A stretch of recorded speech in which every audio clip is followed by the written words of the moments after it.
Train के AC compartment में मेरे सामने की सीट पर बैठी लड़की ने मुझसे पूछा, हेलो, क्या आपके पास इस मोबाइल की सिम निकालने की पिन है?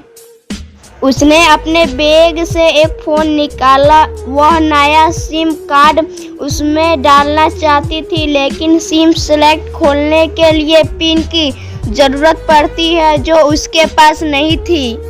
मैंने हाँ में गर्दन हिलाई और अपने क्रश बैग से पिन निकालकर लड़की को दे दी। लड़की ने थैंक्स कहते हुए पिन ले ली और सिम डालकर पिन मुझे वापस कर दी। थोड़ी देर बाद वे फिर से इधर उधर ताकने लगी। मुझसे रहा नहीं गया, मैंने पूछ लिया, कोई परेशानी? वे बोली, सिम स्टार्ट नहीं हो रही है। मैंने मोबाइल मांगा, उसने दिया। मैंने उसे कहा कि सिम अभी एक्टिवेट नहीं हुई है, थोड़ी देर में हो जाएगी। एक्टिव होने के बाद आईडी वेरिफिकेशन होगा, उसके बाद आप इसे ईमेल कर सकेंगी। लड़की ने पूछा, आईडी वेरिफिकेशन क्यों? मैंने कहा, आजकल सिम वेरिफिकेशन के बाद एक्टिव होती है।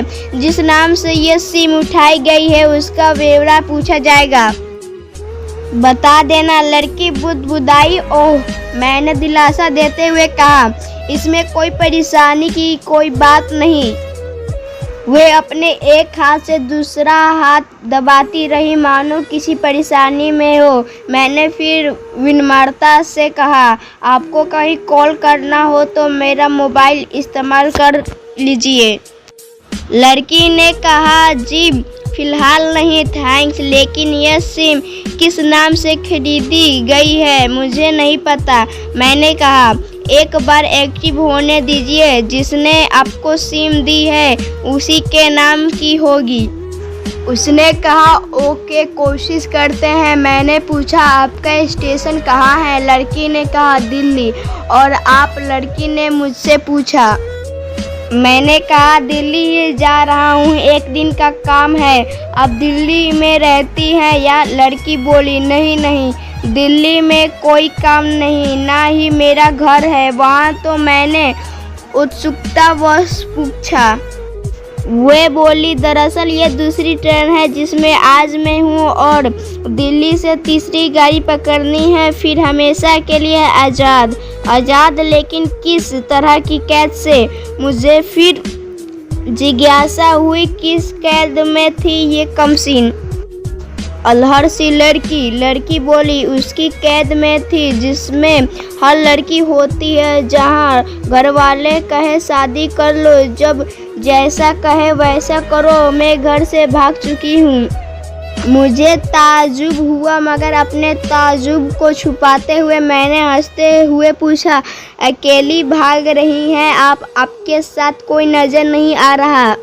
वे बोली, अकेले नहीं, साथ में है कोई। कौन? मेरे प्रश्न खत्म नहीं हो रहे थे। दिल्ली से एक और ट्रेन पकड़ूंगी, फिर अगले स्टेशन पर वे जनाब मिलेंगे और उसके बाद हम किसी को नहीं मिलेंगे। ओह, तो ये प्यार का मामला है? उसने कहा, जी। मैंने उसे बताया कि मैंने भी लव मैरिज की है। यह बात सुनकर वे खुश हुई, बोली, वाह, कैसे, कब? लव मैरिज की बात सुनकर वे मुझसे बात करने में रुचि लेने लगी। मैंने कहा, कब, कैसे, कहाँ? वे मैं बाद में बताऊंगा, पहले आप बताओ, आपके घर में कौन कौन है? उसने होशियारी बरतते हुए कहा, वे मैं आपको क्यों बताऊं? मेरे घर में कोई भी हो सकता है, मेरे पापा, माँ, भाई, बहन, या हो सकता है भाई ना हो, सिर्फ बहनों हो, या ये भी हो सकता है कि बहनें ना हो और 2-4 गुस्से करने वाले बड़े भाई हो। मतलब मैं आपका नाम भी नहीं पूछ सकता? मैंने काउंटर मारा। वे बोली, कुछ भी नाम हो सकता है मेरा, टीना, मीना, रीना, कुछ भी। बहुत बातूनी लड़की थी। वे थोड़ी इधर उधर की बातें करने के बाद उसने मुझे टॉफ़ी दी, जैसे छोटे बच्चे देते हैं क्लास में। बोली, आज मेरा बर्थडे है। मैंने उसकी हथेली से टॉफी उठाते बधाई दी और पूछा कितने साल की हुई हो। वह बोली 18। मतलब भागकर शादी करने की कानूनी उम्र हो गई आपकी। वे हंसी। कुछ ही देर में काफ़ी फ्रैंक हो चुके थे। हम दोनों जैसे बहुत पहले से जानते हो एक दूसरे को। मैंने उसे बताया कि मेरी उम्र 35 साल है, यानी 17 साल बड़ा हूँ। उसने चुटकी लेते हुए कहा, लग तो नहीं रहे हो। मैं मुस्कुरा दिया। मैंने उससे पूछा, तुम घर से भागकर आई हो? तुम्हारे चेहरे पर चिंता के निशान जरा भी नहीं है। इतनी बेफिक्री मैंने पहली बार देखी। खुद की तारीफ सुनकर वो खुश हुई। बोली, मुझे उन जनाब ने, मेरे लव ने पहले से ही समझा दिया है कि जब घर से निकलो तो बिल्कुल बिंदास रहना। घर वालों के बारे में बिल्कुल मत सोचना, बिल्कुल अपना मूड खराब मत करना। सिर्फ मेरे और हम दोनों के बारे में सोचना, और मैं वही कर रही हूँ। मैंने फिर चुटकी ली। कहा, उसने तुम्हें मुझ जैसे अनजान मुसाफिरों से दूर रहने की सलाह नहीं दी? उसने हंसकर जवाब दिया, नहीं, शायद वे भूल गया होगा यह बताना। मैंने उसके प्रेमी की तारीफ करते हुए कहा, वैसे तुम्हारा बॉयफ्रेंड काफ़ी टैलेंट है। उसने किस तरह से तुम्हें अकेले घर से रवाना किया? नई सिम और मोबाइल दिया, 3 ट्रेन बदलवाई ताकि कोई ट्रैक ना कर सके। Very talent person. लड़की ने हामी भरी। बोली, बहुत टैलेंट है वे, उसके जैसा कोई नहीं। मैंने उसे बताया कि मेरी शादी को 10 साल हुए हैं। एक बेटी है 8 साल की और एक बेटा 1 साल का। ये देखो उनकी तस्वीर। मेरे फ़ोन पर बच्चों की तस्वीर देखकर उसके मुंह से निकल गया, सो क्यूट। मैंने उसे बताया कि यह जब पैदा हुए तब मैं कुवैत में था। एक पेट्रो कंपनी में बहुत अच्छी जॉब थी मेरी, बहुत अच्छी सैलरी थी। फिर कुछ महीनों बाद मैंने वह जॉब छोड़ दी और अपने ही कस्बे में काम करने लगा। लड़की ने पूछा, जॉब क्यों छोड़ी? मैंने कहा, बच्ची को पहली बार गोद में उठाया तो ऐसा लगा जैसे मेरी दुनिया मेरे हाथ में है। 30 दिन की छुट्टी पर घर आया था।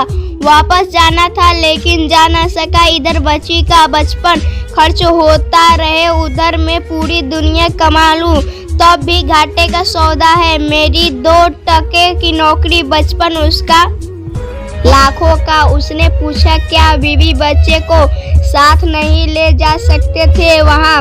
मैंने कहा, काफ़ी टेक्निकल मामलों से गुजरकर एक लंबी समय के बाद रख सकते हैं। उस वक्त ये मुमकिन नहीं था।